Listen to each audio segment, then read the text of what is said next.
Hello friends, आज आपका इस वीडियो में बहुत बहुत स्वागत है। आज हम आईपीआर लॉ के बारे में कुछ और आगे बातें स्टडी करेंगे। इसी कोर्स की सीरीज़ में आज हम तीसरी वीडियो लेकर आ रहे हैं आपके लिए। तो आईपीआर लॉ के बारे में जो मैंने पिछली वीडियोस में बताया था कि आईपीआर क्या होता है, इंटेलेक्चुअल प्रॉपर्टी क्या होती है और उनके रिलेटेड जो कानूनी प्रक्रिया है जिनके थ्रू आप अपने जो आईपी पर राइट्स हैं उसे कैसे बनाए रख सकते हैं, आप कैसे क्लेम कर सकते हैं और इंटरनेशनल और जो नेशनल लॉज हैं उनको कैसे कोरिलेट किया जाता है। तो आगे इस वीडियो में हम स्टडी करेंगे। फ़िलहाल इस वीडियो में मैं आपको बताऊंगा कि जो आईपी है, इंटेलेक्चुअल प्रॉपर्टी है, वो क्रिएटिविटी पर बेस्ड है जो कि ह्यूमन माइंड की है। ये जो क्रिएटिविटी है या इनोवेशन है, ये कीस्टोन है सोसाइटी की प्रोग्रेस में।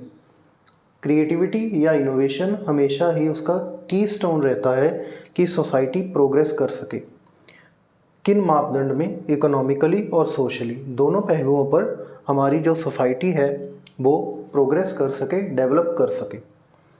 तो आईपीआर क्या है, इंटेलेक्चुअल प्रॉपर्टी राइट्स क्या हैं? वो इनोवेटर को, क्रिएटर को इनकरेज करते हैं क्या वो ज़्यादा इनोवेट करे, क्रिएट करे, उसे एक प्रोटेक्टिव शील्ड प्रदान करते हैं कि वो खुलकर अपनी जो भी इनोवेशन है उसको शोकेस कर सके और आगे उसी जोश से नई क्रिएटिविटी और इनोवेशन क्रिएट कर सके। और इसके बाद जैसे आईपीआर लॉ की मेकिंग हुई, उसका जन्म हुआ, तो टाइम के साथ साथ इसका नेगेटिव इम्पैक्ट भी पता लगा जो कि ट्रेड से रिलेटेड था। जो पहले तो फार्मर्स पर हुआ।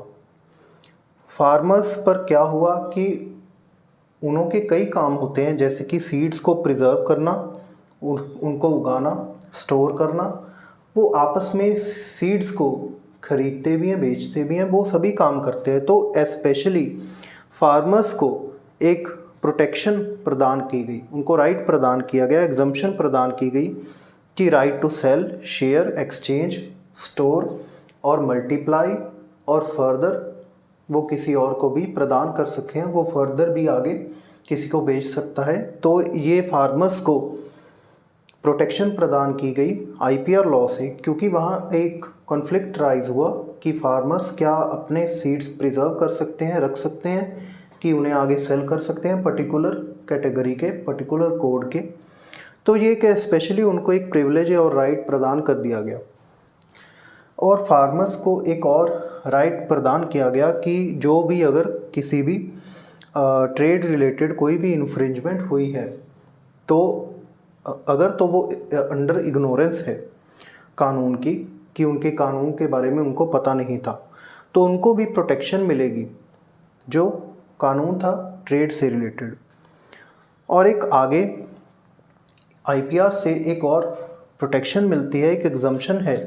एग्जम्पशन कहाँ दी गई है कि कॉपीराइटेड मटेरियल है कोई भी जो यूज़ हो रहा है एजुकेशनल और रिलीजियस सेरेमनीज़ में, तो उसके यूज़ करने में कोई भी पर्सन उसे यूज़ कर रहा है जो कि कॉपीराइटेड मटेरियल है, इन दोनों कामों के लिए उस पर्टिकुलर ओकेजन पर, इन पर्पस के लिए जो कॉपीराइटेड मटेरियल यूज़ हुआ है उस पर्सन पर कोई भी कानूनी कार्रवाई नहीं होगी, कोई भी उसको लाइबिलिटी नहीं बनेगी, क्योंकि उसने एक कॉपीराइटेड मटेरियल यूज़ किया, वो ऑलरेडी एग्जम्प्ट किया हुआ है इन दो पर्पस के लिए। अगर उसने इन्हीं पर्पस के लिए यूज़ किया है तो वो क्या है, एजुकेशनल और रिलीजियस सेरेमनीज़।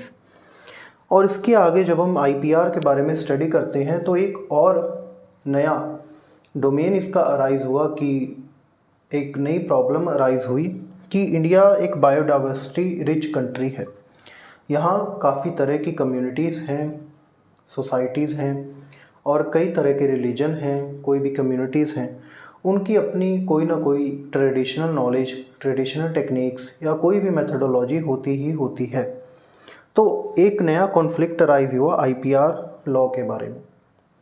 तो क्या हुआ, जो उनकी ट्रेडिशनल और लीनेज इन्फॉर्मेशन होगी जो एक पीढ़ी दर पीढ़ी आगे चलती है, जो उनकी ख़ानदान में या पर्टिकुलर कम्युनिटी के अंदर रहती है, वो कैसे प्रोटेक्ट होगी। क्योंकि जब आईपीआर लॉज आगे बढ़ेंगे, इंटेलेक्चुअल प्रॉपर्टी की अवेयरनेस होगी, तो वो पर्टिकुलर टेक्निक या इन्फॉर्मेशन या मेथोडोलॉजी वो कोई ना कोई पर्सन किसी ना किसी अंडर पेटेंट या कॉपीराइट के अंडर रजिस्टर करवा ही लेगा। तो इससे बचने के लिए या कोई इंटरनेशनल पर्सन भी करवा सकता है। तो इसमें हमारी जो गवर्नमेंट है वो एक बहुत ही अच्छा इनिशिएटिव लेके आ रहे हैं, जो है वो लोकल ब्रांड्स को, लोकल टेक्निक्स को प्रमोट करते हैं। वो मेक इन इंडिया और आत्मनिर्भर भारत, इन दोनों स्लोगन्स के अंडर वो इन्हीं चीज़ को बचाने के लिए कह रहे हैं कि हम लोकल ब्रांड्स को एस्टेब्लिश करें, उनको आईपीआर लॉ के अंडर लेके आएँ, और जो भी मेथडोलॉजी और टेक्निक्स हैं, जो भी चीज़ें हैं जिस पर्टिकुलर मेथड के थ्रू बनाई जा रही हैं, जो भी ट्रेडिशनल नॉलेज है उन पर्टिकुलर कम्युनिटी की, उसे प्रोटेक्ट करे, वो पर्टिकुलर कम्युनिटी ही प्रोटेक्ट करे, और मेक इन इंडिया और आत्मनिर्भर भारत के अंदर ही वो चीज़ें बनाए और इसे प्रमोट करे, और जो हमारी ट्रेडिशनल नॉलेज है वो प्रोटेक्टेड रहे। तो ये था फर्दर एक आपकी नॉलेज बढ़ाने के लिए आईपीआर लॉ से रिलेटेड। तो ये था आज की वीडियो में। आपका देखने के लिए बहुत बहुत शुक्रिया।